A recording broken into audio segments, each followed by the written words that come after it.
7월 18일 말씀 묵상하겠습니다. 함께 기도하겠습니다. 하나님 감사합니다. 우리에게 예수 그리스도의 복음을 알게 하시고 믿게 하셔서 하나님의 백성 되게 하시니 감사합니다. 어떤 어려움이 있어도 이 믿음을 붙잡고 끝까지 인내하는 저희가 되게 하셔서 하나님이 예비하신 구원의 기쁨과 그 은혜를 받아 누리게 하여 주시옵소서. 예수님 이름으로 기도했습니다. 아멘. 오늘의 말씀은 히브리서 10장 26절에서 39절까지의 말씀입니다. 말씀을 함께 살펴보시기 전에 개인적으로 말씀을 꼭 읽으시고 묵상하는 시간 가지시기 바랍니다. 10장 26절입니다. 우리가 진리를 아는 지식을 받은 후 짐짓 죄를 범한 즉 다시 속죄하는 제사가 없고 오직 무서운 마음으로 심판을 기다리는 것과 대적하는 자를 태울 맹렬한 불만 있으리라 라는 말씀으로 시작하고 있습니다. 지금 히브리서는요, 예수 그리스도의 복음을 받아들이고 믿음의 삶을 살다가 이제 삶의 어려움과 힘겨움 가운데서 다시 유대교로 회귀하고자 하는 그러한 사람들을 향해서 도전하고 있는 글입니다. 26절에서 진리를 아는 지식을 받은 후 짐짓 죄를 범했다라고 이야기하는 것이 바로 이 복음을 버리고 율법으로 돌아가고자 하던 그 수신자들을 향한 예수 그리스도를 떠나 이제 다시금 유대교로 회귀하고자 하는, 배교하고자 하는 사람들을 향해서 이야기하고 있는 것입니다.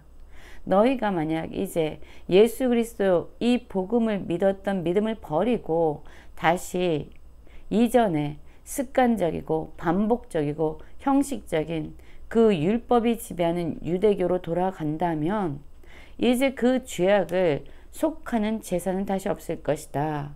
너희들을 다시 구원하고자 하는 그런 구원자의 그 복음은 다시 없을 것이다 라는 이야기예요. 그들을 기다리고 있는 것은 오직 하나님의 심판만이 있을 것이다.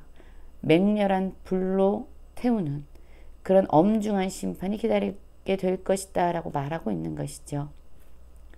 28절입니다. 모세의 법을 폐한 자도 두세 증인으로 말미암아 불쌍히 여김을 받지 못하고 죽었거든. 하물며 하나님의 아들을 짓밟고 자기를 거룩하게 한 언약의 피를 부정한 것으로 여기고 은혜의 성령을 욕되게 하는 자가 당연히 받을 형벌은 얼마나 더 무겁겠느냐 너희는 생각하라 라고 말하고 있어요. 무엇을 생각하라는 것입니까? 그렇습니다. 모세에게 주어졌던 율법을 어긴 자도 두세 증인으로 말미암아 두세 명의 증인만 있다면 그들은 더 이상 불쌍히 여김을 받기는커녕 엄중한 하나님의 심판을 통해서 죽음을 당할 수밖에 없었다는 것이죠.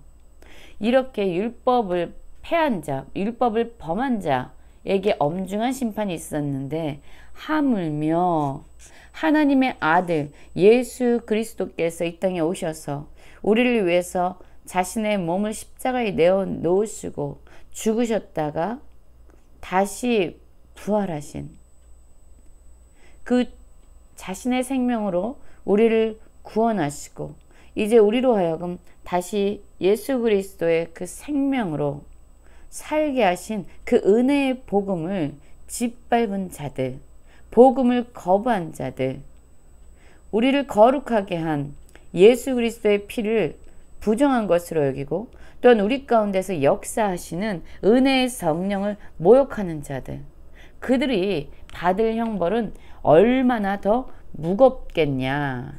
율법을 폐한 자도 죽었는데 하나님의 아들 예수 그리스도의 복음을 버린 자들이 받을 형벌이 얼마나 더 엄중한 것이겠느냐라고 말씀하고 있는 것입니다. 30절입니다. 원수 갚는 것이 내게 있으니 내가 갚으리라 하시고 또다시 주께서 그의 백성을 심판하리라 말씀하신 것을 우리가 아노라. 살아계신 하나님의 손에 빠져 들어가는 것이 무서울진저 라고 말하고 있어요. 그렇습니다. 지금 26절부터 31절까지는 무엇에 대한 말씀입니까? 예수 그리스도의 복음을 버리고 다시 유대교로 배교하고자 하는 그러한 자들에게 하나님의 무섭고 두려운 심판이 있을 것이다 라는 경고의 말씀을 하고 있는 것입니다. 32절입니다. 전날에 너희가 빚을 받은 후 고난의 큰 싸움을 견뎌낸 것을 생각하라.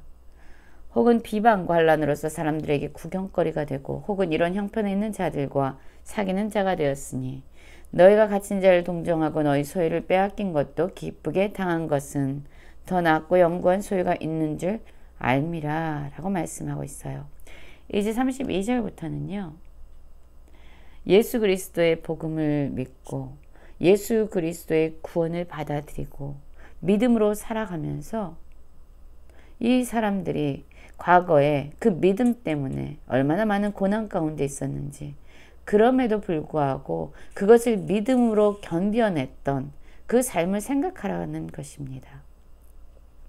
그들은 예수 그리스도를 믿었기 때문에 세상에서의 삶에서 고난을 받았지요. 그 고난이 때로는 비방을 받는 것이 될 수도 있었고 환난으로서 사람들에게 구경거리가 되는 것이 되기도 했습니다.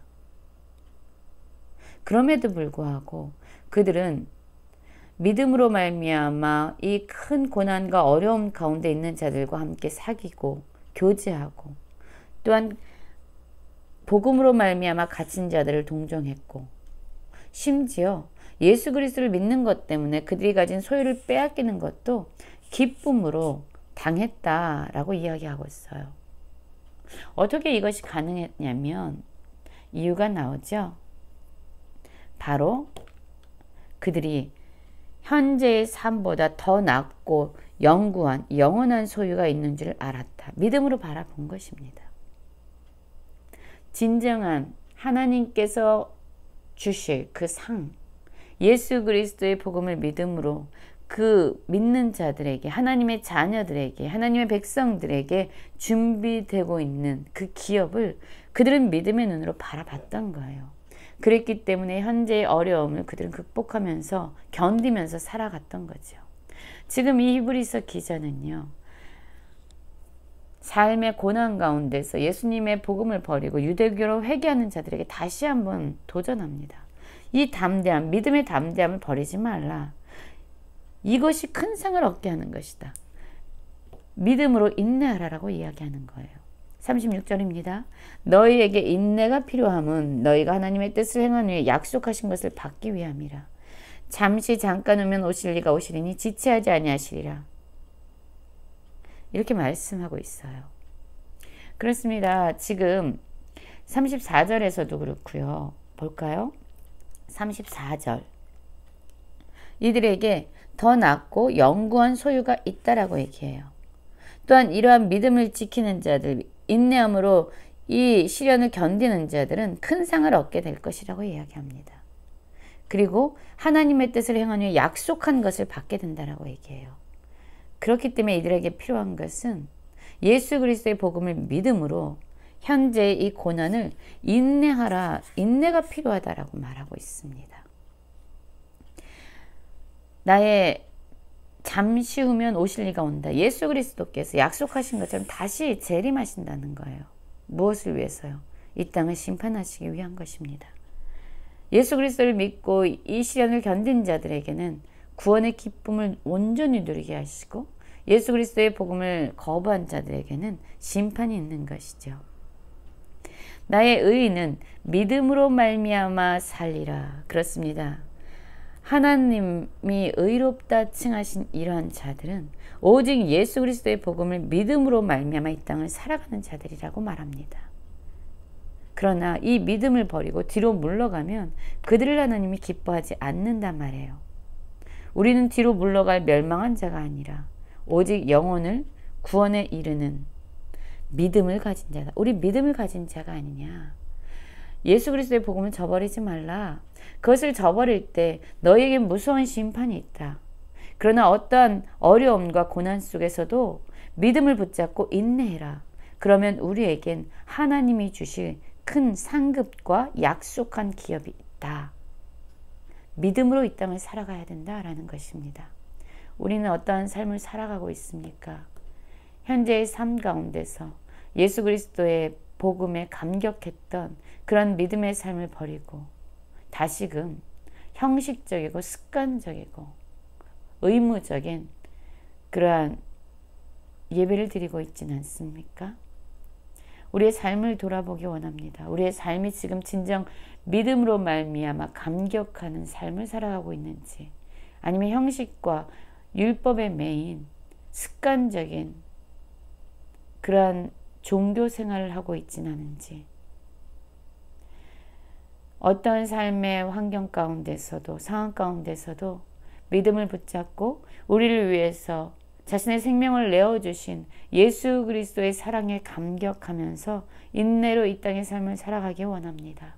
하나님은 믿음으로 인내하는 자들에게 반드시 영원한 상을, 영원한 기업을 허락하여 주실 것입니다.